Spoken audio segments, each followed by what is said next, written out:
Mayong adlaw igsoon. Nanapunta sa pag-share nato sa kamatuoran ug unsa joy kamatuoran. Igsoon nagsulti ang Juan 16, 12 hantod sa 15. Nagingon dito igsoon nga, daghan pa ako ikasulti kaninyo apan dili pa kamo makadaog nini. Lisod man gugay niyang gipangsulti igsoon, kumbaga talinghaga or sambingay. Ang makasabot ra gyud ani igsoon katurag yung iyang giingon nga gitawag o gipili. Kay sambingay man, ang kinsay makasabot sa iyang sambingay mo ni mahimo niyang anak. Ug siya mahimo natong amahan. Og manghinaot ko mga igsoon nga makasabot mo ni ini sa iyang gisulti. Inig abot sa Espiritu Santo sa kamatuoran siya magasulti og magapahi tungod kaniya kung kinsa siya. Ang mga butang nga umalaabot iyang isulti sa atua og isugilon niya ang mga butang.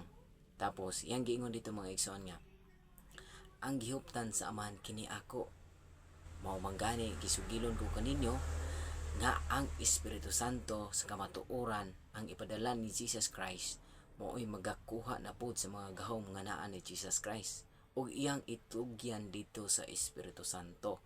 Unya igsoon, kahibalo ba mo og nakaila ba mo og kinsa ning Espiritu Santo nga gisaad ni Jesus Christ? Mao ni ang Espiritu Santo nga mo hukom sa katapusang mga adlaw. Unya wala ninyo ni natiman-an igsoon, unya wala foy nag-share ninyo ani igsoon nga ang Espiritu Santo sa kamatuoran nga mao nay mohukom inig abot sa panahon. Dili na mo balik si Jesus Christ nga Jesus Christ ug dili na mo balik si Jesus Christ sa iyang hulagway. Magsuot siya laing hulagway. Ngano makasulti man ta og lain na po siyang pangalan. Nag-ingon man gud siya igsoon sa Pinadeg 3:12. Nag-ingon niya dito, ang bag-ong Jerusalem na gikan sa langit og ang bag-ong langit kay ang daang Jerusalem og daang yuta nahanaw na og ang iyang bag-ong kaugalingon nga ngalan. Nagistorya na dito igsoon.